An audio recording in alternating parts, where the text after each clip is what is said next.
但这场事件真相掌握政局变化，观众朋友你好，欢迎持续加入新闻大白话，我是主持人谭英文。节目一开始来介绍今天的特别来宾，首先是前驻纽大使谢文吉。主持人好，各位朋友大家好。还有国际政治专家赖岳谦。主持人好，观众朋友大家好。好，稍后还有郭正亮亮哥会加入我们现场，我们再为大家来介绍。好，我们要带大家来看的就是现在中日的冲突哦，被认为是加剧了，因为发生一个事件。好，其实我们大家都有在关注哦，现在共机的雷达照射日本战机哦，那日向高市抗议了。他说，这些雷达的照射行为相当的危险哦，远远超过飞安的范围。那就这一起极其令人遗憾的事件，他向中方表达抗议，要求中方防止再度发生，日方将冷静而坚决应对。好，其实前一天是小泉进次郎，也就是日本的防卫这边来进行的这个说法来抗议，那今天是拉升到了日向高市。好，那我们看到了中国大陆这边的今日头条，它的这个第2名就是中方不接受日方交涉，已当场驳回。那百度热搜同样也针对事情都上了前热搜的排行榜。好，那中国外交部对这件事情的态度就如同我们刚才讲到的，他反对日本炒作雷达照射的问题，那已经当场的驳回所谓的交涉。那中国大陆的外交部发言人是强烈的反击他说我们不接受日方所谓的交涉，那都当场驳回了，而且在北京跟东京分别提出了反交涉这力道非常的强硬那日本的战机遭到共机雷达照射，我们看到了中国大陆升高回应驻日大使抗议，他认为是日本倒打一耙。好，那日本的外务事务次官这个传越健裕召见了中国驻日大使吴江浩，严正的要求中方防止同类的事件再次发生。好，不过中方的这个吴江浩呢，他则是说日方不顾中方迄今反复的警示提醒，而且执意派自卫队的飞机多次抵达中国海军训练海空域来滋扰，这才是严重的影响中方的正常训练。那日方又对外发布与事实完全不符的信息，他说相关的做法非常不负责任，要求中方立即停止抹黑，严格约束一线的行动。好，所以你可以看到现在中日的冲突因为这件事情又在升高了。好，那中日的斗争我们看到牛弹琴这边认为看来要进入到第2阶段，至少有3个警惕。第一个警惕就是警惕日方转移焦点，第2个警惕就是警惕日本话语陷阱，再来的警惕就是警惕日本制造事端。好，所以现在中国大陆是不是也看破了高市的手段呢？因为中国大陆认为日本正在炒作的问题根本是他自己造成的。好，那这个雷达照射的部分根本就渲染了紧张的局势。那我们看到中国大陆的外交部以发言人名义发布新闻稿，批评日方在炒作，那指日方是颠倒黑白，嫁祸于人，渲染紧张局势，而且还误导了国际社会，以及这是完全别有用心。那解放军海军新闻发言人也对此说，日方有关炒作的事实是完全不符，所以严正的要求日方要即刻停止污蔑抹黑，严格的约束一线行动这个说法是一致的。好，那也看到了国防部他们的发言人也特别讲到，日方如果重走军国主义的邪路，就会坠入万劫不复的深渊。那日方对中方的恶意跟监滋扰，而且还多次派飞机来冲闯中方设置的这个演训区后来还反诬中方正常操作，就是属于做贼喊抓贼。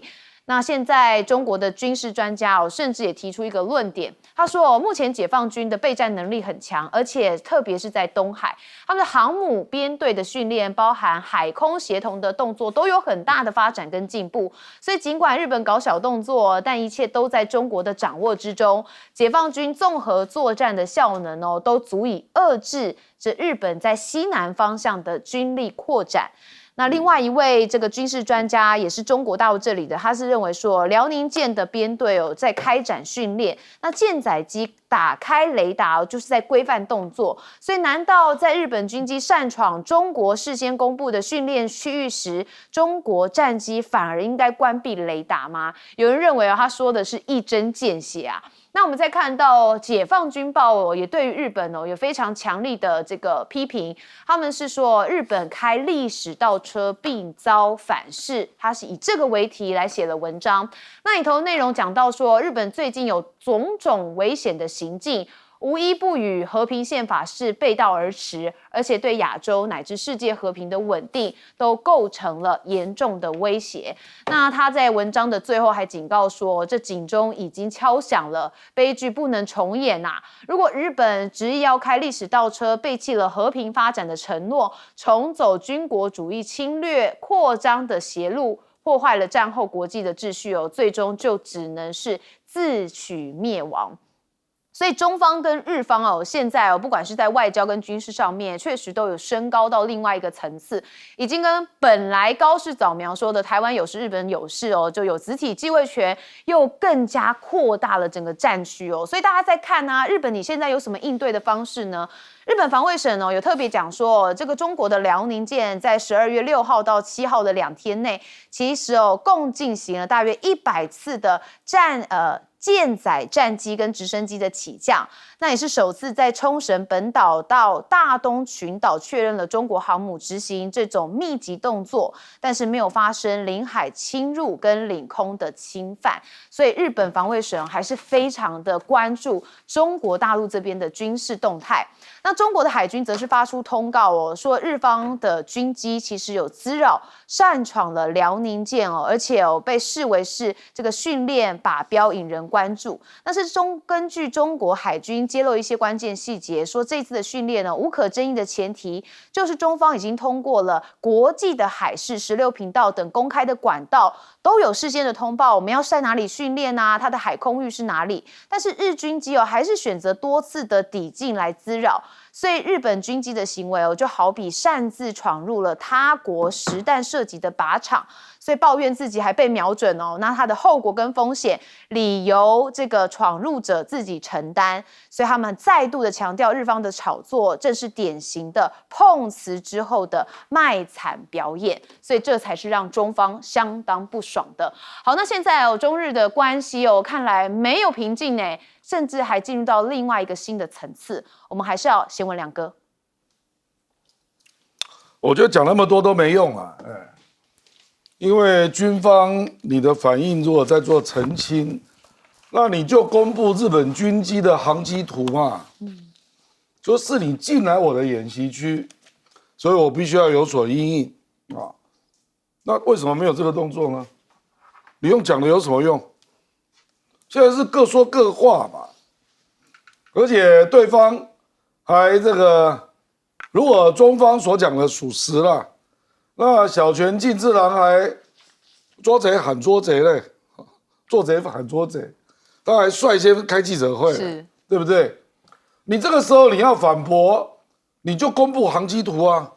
说我抓到他，他进入我们的演习区域，这样不就一枪毙命？不然你讲这些有什么用？而且我再讲白的啦，搞不好他故意的嘞，他故意来惹你打嘞。我跟你讲已经到了这种阶段了，不是写文章的时候了啦。写文章有什么用啊？你看俄罗斯在干嘛？俄罗斯那个拉夫罗夫才跟王毅共同发表了一个新闻嘛，表示要一起捍卫二战胜利成果。回去俄罗斯国防部就立刻说千岛群岛以南进入备战状态。这俄罗斯的动作就这样那备战状态有很多基本动作你就要做出来不然这种东西你要吵到什么时候啊？你去看麻生太郎怎么讲话，麻生太郎还出来讲话说让中国讲点话没关系啊，这有什么？然后他还讲了一段话，说这件事高市早苗把台湾有事日本有事，这早该一贯都在做的这个，我们本来就是持有这样的立场，高市早苗把它讲出来非常好啊，然后发展到目前的事态也没什么啊，这麻生太郎讲的话结果你发展到现在的紧张事态，没什么啊，再来啊，再高一点吧。你这样有高一点吗？我一点感觉都没有。哦，所以我是觉得，就看你到底要怎么做了。哦，那你这样是怎样？是要说啊，我又被欺负了，是他冒犯我，然后他要赖到我这边，所以要再来进行国际的文宣战，是不是？你的目的是这样吗？这个是用文宣战能处理的问题吗？都已经到军事了，你还在打文宣战呢？我说这个时候要做就是什么？要么我就公布航机图，说你日本说谎，就直接的了，啊。那如果我没有航机图，我就直接干了，轮到我飞到你那边去。本来就是这样啊，你用这种搞法没有用的，你只会让日本右翼更看不起你。我讲白了，日本右翼的思考方式不是你们这样的做法啦，普京最了解他们啦。我讲白了啦，所以你看俄罗斯的做法就是，你这个时候北方四岛，你来试试看，我进入备战状态，你来试试看。我再讲一个大白话啦，琉球6个岛，如果你主张主权未定，日本怎么有资格在琉球6个岛部署飞弹呢？尤其是与那国岛，日本怎么会有资格呢？那你对部署飞弹这个动作，请问你做了什么军事动作？我没有看到啊，只有抗议啊，抗议啊，抗议啊，还在打文宣战。这个对日本右翼来讲，本身就是一个笑话。我飞弹都装上去了，我赢了啊。右翼的想法都是这样，他是行动派啦。还有，我出口武器到菲律宾，我现在攻击性武器可以出口了，我修法了啊，我赢了啊。如果你不是用这种思考，还有的走了，还有的走了。对，因为目前看到确实我们都还是停留在外交喊话嘛，或者是军事喊话的程度上面哦，所以是不是这样反倒让日本觉得，反正你也没有什么感觉嘛？谢大使。对，这个是11月7号这个高市早苗有关台海问题的这个发言以后啊，日本呢正式一次啊，在军事动作上一个反击啊。对，那就是说，中国大陆要求高市早苗啊，所谓收回发言、认错、纠偏，事实上大概他们已经走完这条路了。日本就是上一次就是在国会的时候，就是说，哎呀，提一个什么中日1972年中日建交联合声明，大概日本的手势或者说大概就到这里了。现在就是反攻，哎，那就变成这个就变成就是说，是不是日本啊武力威胁中国大陆，是中国大陆武力威胁日本，这就很明显的讯息嘛，因为他的战斗机被你锁定，被你雷达，这叫这个火控雷达锁定。他没有说在哪里，他就说你锁定我，这是危险动作，这是不友善，这是一种准攻击行为。所以他就是用这个事情在做，造成说，事实上我们没有做什么，可是呢，你的军机已经对我实行准攻击行为了。哎，然后呢，在国际上再跟你怎么样，他造出一个新的，中国大陆是不但是步步紧逼，而且已经武力威胁了，准武力行为了。然后借机呢，等于说呢，再做一番操作，然后在日本国内呢，再怎么样，再制造一个氛围，让这个高市早苗不管是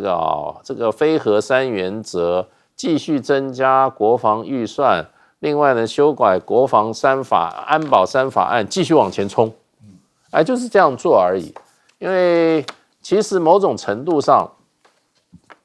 中国大陆虽然这一次中国大陆动作也是跟过去有点不同。为什么？这一次辽宁舰攻过海峡以后它没往南走，它往北走，所以这个动向就是说，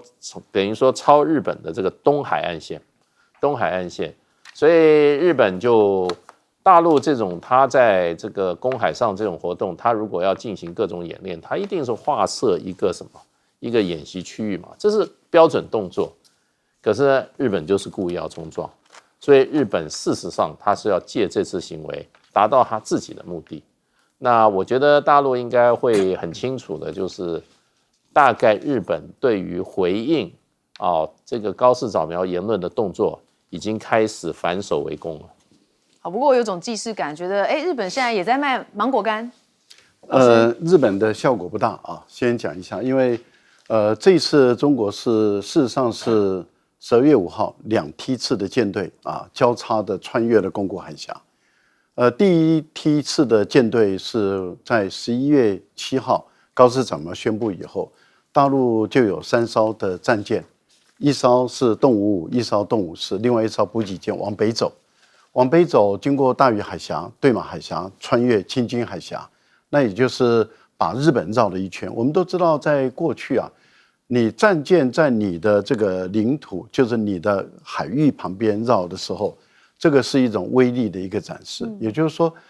因为军舰本身，尤其动五五，它有除了防空以外，它有112个这个载具，也就垂直发射载具，它可以反舰，也可以攻打陆地的。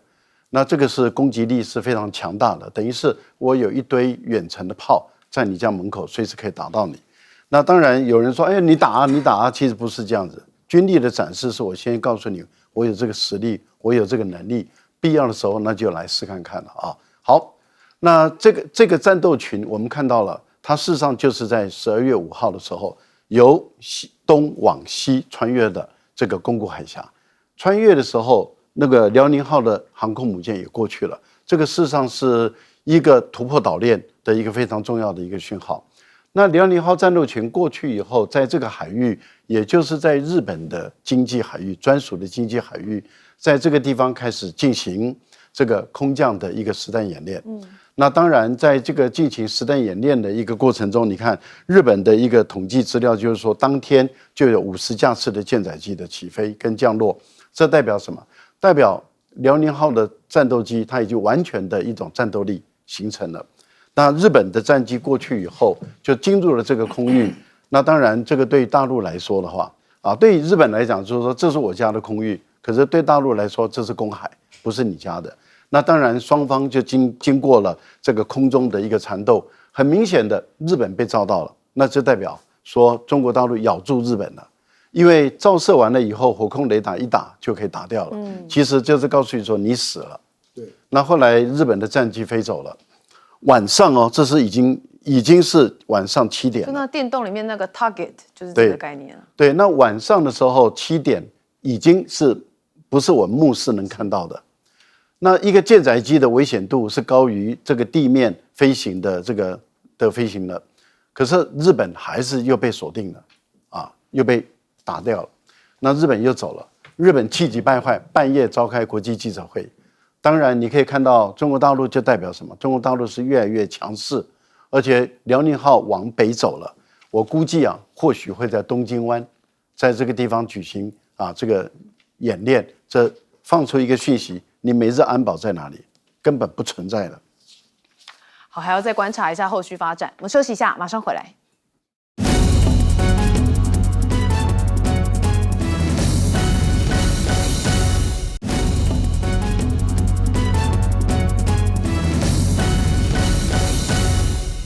好，我们刚才看的是中日之间双方的敌对意识越来越高。我们现看到的是中俄的动作也越来越大，不过他们是同盟的关系。好，我们看到的是解放军的潜舰部队他们有集群的亮相，相当罕见的画面有曝光，这成为了微博热搜的第1那也就说是日本跟中国的竞争已经感到绝望了。好，你可以看到这画面就是多艘的解放军潜艇以整齐的编队，首尾相接的集群姿态在水面航行。那当然，这个队形非常严整在湛蓝海面上面画出2道醒目的航机这是中国海军潜舰部队疑似罕见的公开集群亮相所以也引发大家的关注。不过潜艇呢，因为隐秘性，而且极少以多艘密集水面的形式出现在公众的视野所以海军选择在 MV 当中如此直观的方式来铺路这个画面所以背后后传递的信号是不言自明。那是不是真的意有所指呢？因为中国大陆的官媒突然的来释出一个历史讯息，就是他们最近成功的试爆新型的非核氢弹。那此刻中国大陆官媒就释出了轰六甲投氢，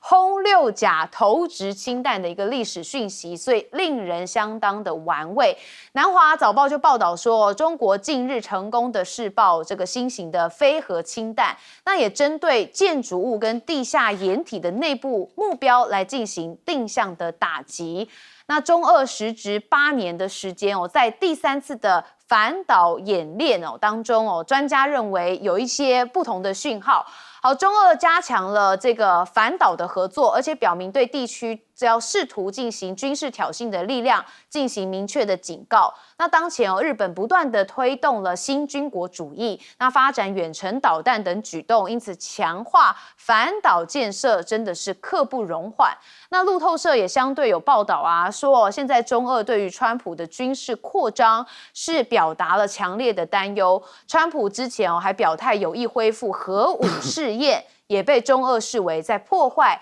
战略平衡的威胁。那现在呢，美国这边到底要怎么因应呢？其实大家最关注的就是最新他们公布的新国安战略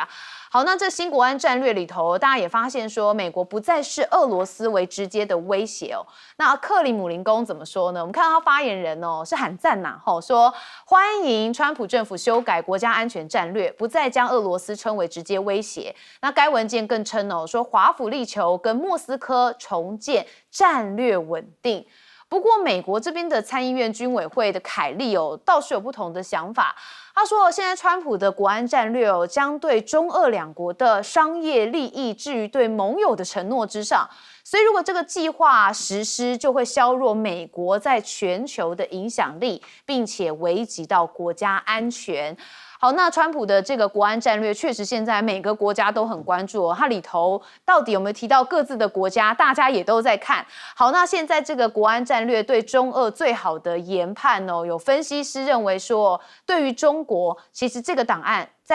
虽然没有在字面上体现了主要威胁论调，但强调采取的是既竞争又管控风险的策略，似乎就代表说美国的战略重心已经在根本性的转向。甚至美国国防部还没有正式发布新版的国防战略。那不过据可靠的消息披露说，美国将跟中俄竞争重新定位在一个是战略领域，然后第二个呢是对美国国安最直接的影响领域。那这个模式之下的国防战略呢，并非意味着竞争的终结，而是代表更持久的竞争形势。所以也不希望让中国这个得到优势，所以美国的海军首长现在有施压说希望赶快把第6代战机给做好。我们看到这是美国的参谋首长的联席会议主席凯恩，他认为中国正在全球的范围里面竞争而且大规模的建立作战能力，所以就在告诉美国说你这国家安全战略报告所言美军有责任为国家来确保自由的印太地区，所以在这个建造测试还有部署新一代战机所需要的时间，他认为高层迅速的应该对海军的次世战机来做出一个最终的定案，要确保美军的未来发展优势。这是美国海军的作战部长上将所言看得出来蛮忧心的。好，那美中之间的南海角力我们先看到就是中国大陆的这个大使上任，他是驻菲律宾的大使那他说要坚定的维护好双方的利益跟尊严也会担任一个桥梁的作用，希望两国人民走近而不是走远。但是菲律宾的飞机在南海争议的海域也展开了例行性的巡逻，也被中国的一处这个岛礁上面发射了3枚的照明弹。好，那菲律宾对这件事情说没有造成任何事故，那军机也完成了监视任务。但我们看到川普也有说他的南海战略就是避免敌对势力把持这个海上通道，这是川普的首要任务。那现在川普在南海有没有任何动作呢？其实只有看到日本跟澳洲正在强化国防的一些合作。好，我们还是要回到一开始，也就是解放军现在的潜舰部队这个亮相，也让大家觉得这个中国的海军确实正在崛起。先问亮哥。我比较值得注意不是这个啦，因为这个大家早就知道了，是今年4月用氢化镁，那个其实不是氢弹啦，那个是非核用氢化镁2公斤，然后可以产生1000度的高温，然后大概相当于30公斤的 TNT 的爆炸的当量，这个是钻地弹还有鱼雷要用的。这个时候你爆炸氢弹不吓死人了？可是这个就比较有意思了，是因为这个是战争可能会用到的而且1000度的高温持续大概2秒钟啦，大概所有的东西就都被摧毁了其实这个比较有意思啦，就是实际战争可能会用到的那至于美国的国家安全战略我认为川普对区域的安全。虽然没有说他有提到这个印太地区啦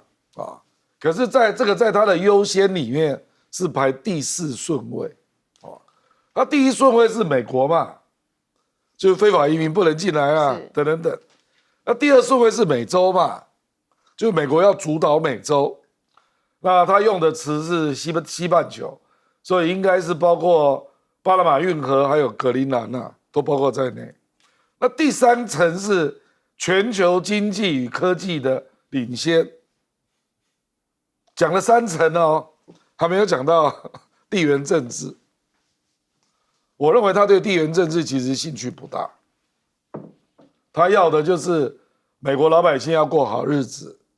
科技要领先，那经济就业要好，那各个领域都要能够往上那地缘政治，我觉得他很务实他说，面对中国的军力崛起，美国需要与盟邦共同进行威慑。这表示什么？表示我一国不够了。所以为什么日本会觉得他有机会？因为这里面最重要的盟邦就是日本。我认为高市早苗极右翼是看到这个机会。好，赖教授怎么看？这次会特别展示这个潜舰的一个队形跟作战能力，最主要的是反映出这个航母战斗群的时代的来临。也就是说，大陆现在的第3个航母战斗群已经出来了，那接着第4、第5、第6等等的，那因此开始有一些例如说日本的这个明治吧，同治明治的这个国王的玄孙都说，哎呀，他可以用潜舰去把这个福建舰打沉了等等的。然后台湾也说我要制造潜舰了等等的。那很多人就说，哎，对，航母的一个很大的克星就是潜舰所以潜舰对于航母有很大的威慑力。那大陆在这个时候就告诉你说，打潜舰战了。潜舰战最主要的还是用潜舰来对潜舰战。我们都知道，虽然有反潜机，有空中的反潜能力，有水面舰队的反潜能力，但是真正在打潜舰战的时候，还是要靠潜舰。但是要打潜舰战的时候，你没有一个国家比中国大陆更有这个能力。原因在哪里？美国有的是这个核动力的战略潜舰，是打大型城市的它可以打出这种远程的导弹。但是如果是攻击型的潜舰的话，中国大陆就具有优势了。例如说，日本现在18艘，它的目标是23艘，而大陆的潜舰有70艘。那你18艘、20艘怎么能够跟70艘的潜舰来对抗？那台湾自己要做的潜舰，那就更可笑了。所以那些论点你就可以知道说，潜舰战来讲，你比不上大陆的潜舰的优势，所以它才会浮上水面让你看。就是我的潜舰有多大的能力，这是第一个。第二个，全世界能打氢弹的就5个国家，虽然能够打核弹的国家很多，包括巴基斯坦、包括印度、以色列等，但是真能够打这个氢弹的就5个常任理事国。为什么？因为这2个原理不同，核弹的原理是采用裂变的，氢弹的原理是融合，融合以后形成的高温。所以它基本上来讲可以用在避开核弹的这样的一个功能，然后它可以产生高温，那本身对于你的军事设施可以产生巨大的攻击力。我想这个都是中国大陆目前在展示它的目前最强大的军事力的一种来的方式。另外，有关于川普的国家安全战略学说，真的是把欧洲人吓破胆了。然后俄国人很开心，所以俄国人说，这个川普的国家安全战略跟我们普丁的国家安全战略是想在一块了，这不得了啊！想在一块啊，那你听听其他的国家怎么看啊？好，大使，那个国家安全战略哈，真的很多人不但欧洲吓坏了，我觉得我们台湾也要认真阅读啊。是，因为什么呢？他特别提到台海啊，他就是说啊，不要用这个强制或武力手段解决台海的现状，改变台海现状。那他过去他是反对，他这次用了不支持。很多人就对什么叫反对，什么叫不支持怎么看？其实反对是什么？反对任何人用了武力，反对他会去他会去阻止的。我反对，我就不让你这样做。可是不支持的意思说，任何人用武力解决那我不会去帮忙的，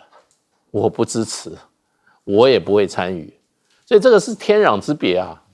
这是非常大的差别。所以我觉得这里面就变成什么？就变成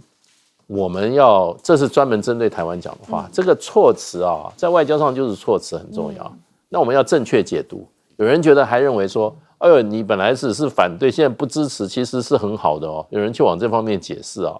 我跟你讲，那会犯大错。那另外一方面，其实这边国安报告随后那个国防部长在最近的一场演讲里面，他特别提到，他们讨厌几件事情。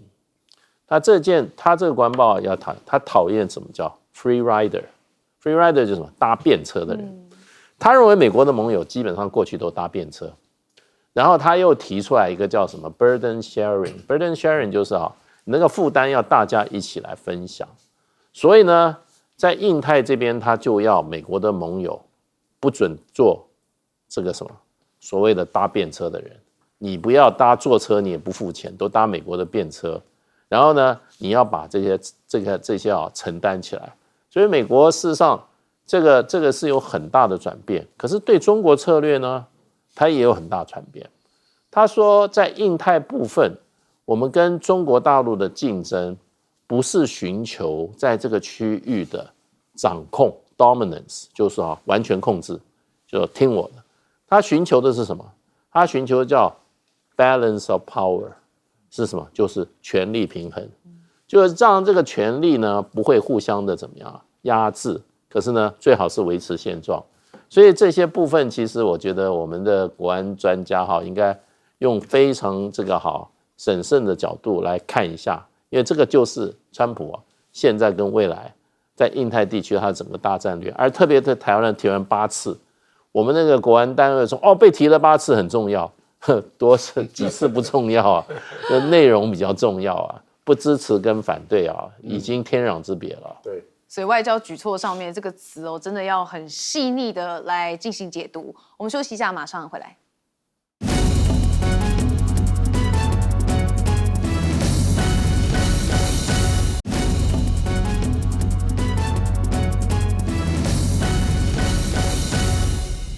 好，欢迎回到节目现场。我们持续还是要来关心到了这欧洲的部分呢，因为现在中国的公共外交协会的会长吴海龙，他在12月5号有一场演说，就特别讲到了欧盟领导人说还在瞻前顾后、犹豫不决的时候，其实有一些欧洲国家的领导人就坐不住了，纷纷来到北京寻求跟中国的合作，而且他们对于这个中国这边的态度的转变也需要一个过程。但他认为中国不急，等得起欧盟随他们的变。其实他讲出一个目前在欧盟的一个现实状态那当然我们看到了，就是之前马克宏不是也来到了中国大陆来跟习近平见面吗？那习近平还陪着他去成都嘛，对不对？好，那这是不是只是中国打出稀土王牌的开始呢？因为北京长期都是一个秘而不宣，但是现在却亮出了足以重创美国工业，而且危害美国国安的一个利益底牌。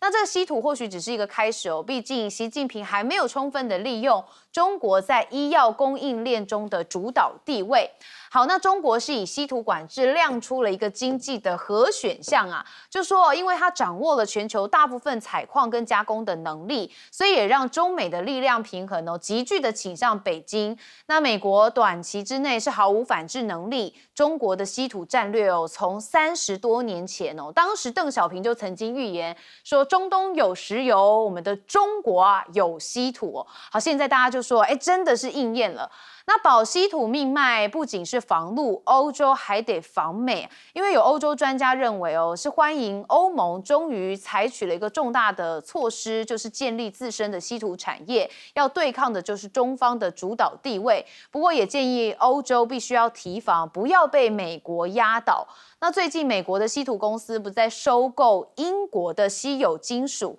那欧洲就必须要确保这关键的稀土资源不会再继续流向美国。那稀有的金属是全球少数能将稀土氢化物转为金属跟合金的一个重要加工企业，所以你也可以看到，其实欧洲跟美国开始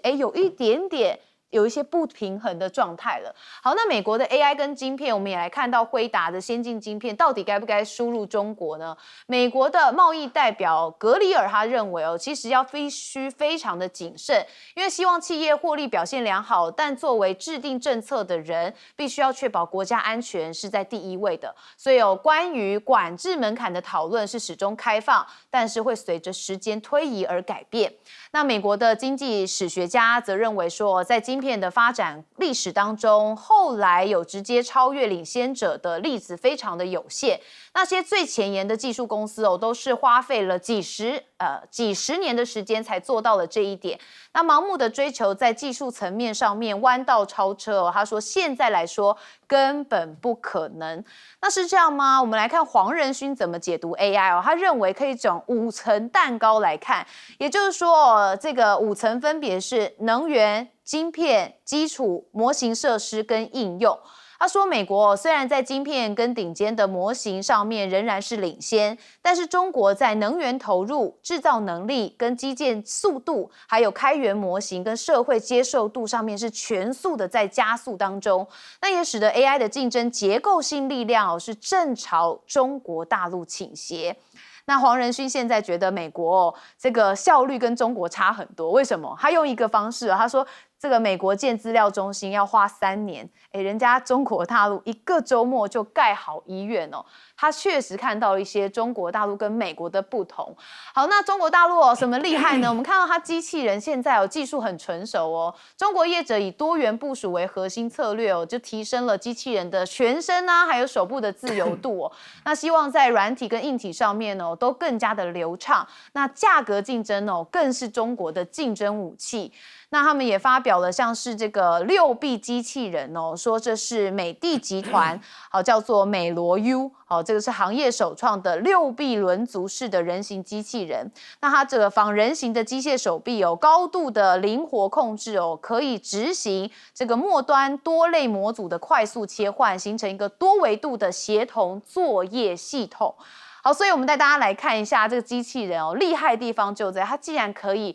回旋踢好，这是深圳的重型机器人发布了新款人形机器人 T800。那这个影片里头看到，这个机械人身穿护具，跟这个重型的 CEO 赵同阳在进行对战。那甚至还把老板一脚踹飞在地那大家就配发这个文章说，这是踹老板就是私人恩怨。所以可见现在机器人真的是让你无法想象，而这些就真的在中国大陆发展。好，我们首先问亮哥。这个贝森特他是在接受媒体采访讲到说，其实中国非常的克制，只拿出稀土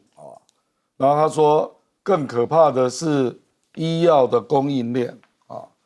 那是这样的就是美国的医药供应链。美国大概90%的药品的前体就 precursor 那是要进口的。那中国大陆占了87%你看这次芬太尼，不是美国 FBI 特别去中国大陆，就是要求芬太尼的前体，化学的前体，不可以出口，也要管制那这个前体影响到美国哪些药呢？抗生素抗病毒的药、抗癌症的药，还有几乎所有的止痛药生产链所涉及的化学前体，几乎都是中国进口。你去想一想，中国大陆如果打出这个东西，美国怎么办？这个我看比稀土更可怕哦。我觉得他可能考虑到人道主义啦，就是美国止痛药，据我了解，美国依赖止痛药的人口恐怕超过200万人那到时候怎么办呢？所以我是觉得贝森特会把它讲出来，我非常意外因为所以你跟中国大陆打科技战根本就搞不下去嘛，你怎么弄啊？就是他这个还没用到嘞。像他那个化学前体芬太尼，美国拜托你不要出口啊，要或者管制，要让我知道是哪些公司啊，不然美国都追不到因为芬太尼加工很多人都有这个技术了，重点是化学前体你拿不到可是化学前体不是毒药，不是毒品，所以那个是后段了，那是美国管理的问题我就讲这个了。那黄仁勋讲的又是另外一个概念，就说 AI 的5层蛋糕，这个就不是前面那个经济史学家黄仁勋是当事人他知道 GPU 这种东西需要什么第一个就需要能源嘛，电力那第二个就是晶片制造，晶片制造当然美国是领先的啦，可是基础建设的效率，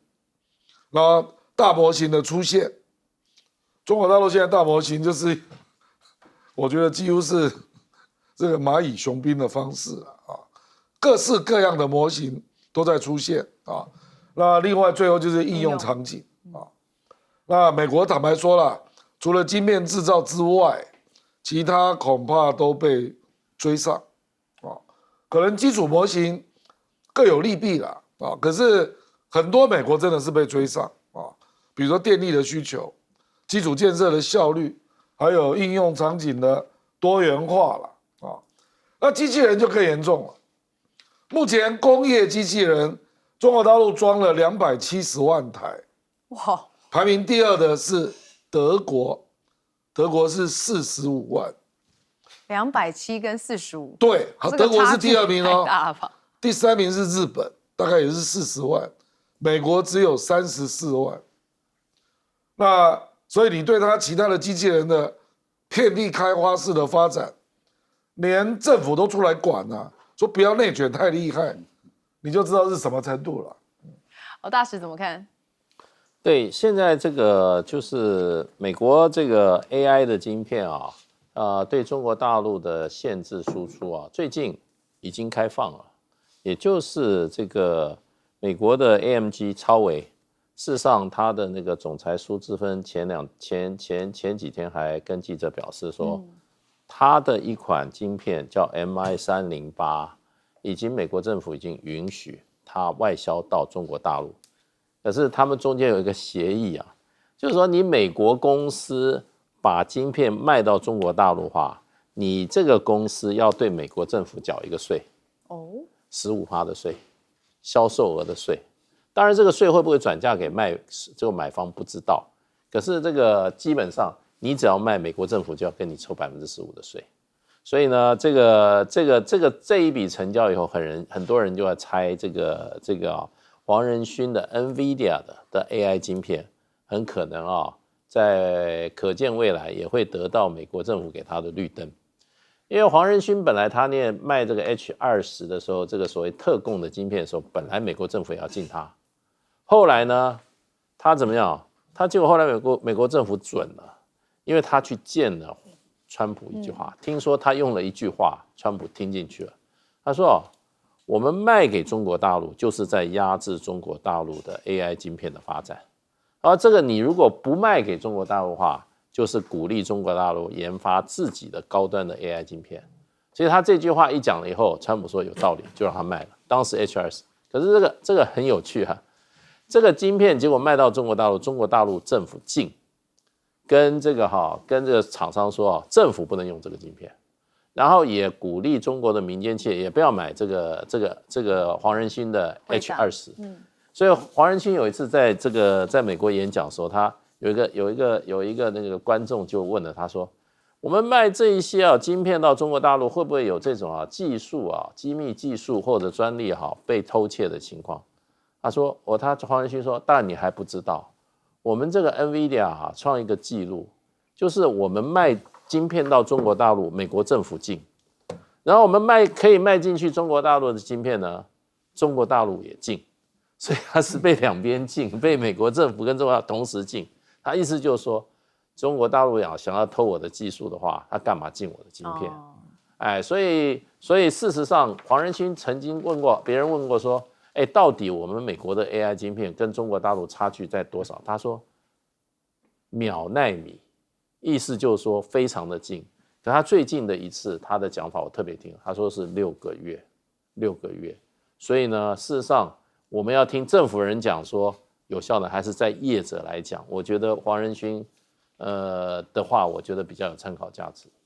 好，教授怎么看？我觉得欧洲人他们有一个迷思哈，因为中国大陆事实上是不追求贸易顺差，不然的话，他为什么要在上海办一个这么大的这个进口博览会，而且是史无前例的，全世界没有人会搞进口博览会，像我们台湾也就是出口嘛。但是为什么大陆要搞一个进口博览会？就是希望你们尽量把东西卖到中国大陆来嘛。但是他要求的是公平，然后不能歧视，不能对中国大陆的产品设限。那你如果说你要对我的产品课关税，或是要设限，那我没办法嘛，我就只好反制，也对你的产品课关税也设限，这就是你自己找的。可是你只要不对中国大陆的产品设限课关税，你按照公平的方式走，我也愿意按照公平的方式，这是大国的来往必须要走的路。但是欧洲人把自己搞砸了。欧洲人追随美国对中国大陆课关税设限的时候，中国大陆当然就对你课关税设限嘛。那你这是欧洲人自己找的，所以等到欧洲人要想通了，我觉得局势就变了。想不通，那就继续走下去。但是在强调，他们要认清楚，大陆人确实是不追求贸易顺差，他真的不追求。那只是说欧洲人他想不通，那只是他们看到的就是说中国大陆的出口那么的旺盛，出口那么的旺盛是代表他们本身。大陆能够把成本降到最低吗？刚刚谈到了，对于这个机器人的使用率，全世界最高就是中国大陆，能源充沛便宜，然后机器人已经取代很多人的劳工，然后又把 AI 用在机器人上面，那大陆生产出来的产品，它当然就是品管比一般好，数量比一般多，然后成本压到很低。你各国，你欧洲、美国，你没有大陆人的这样的一种决心跟做法，你的产品比人家差，然后成本比人家高，你还去搞一个俄乌战争打了3年多，能源价格涨得一塌糊涂，物价都涨，人工的成本都涨，你自己把自己搞砸了，然后去怪别人，坦白说这个怪不过去了，也没什么意思。不过我觉得大陆的机器人，它除了用在工业上面以外，我们现在观察到的是，它现在要用在服务业这个部分。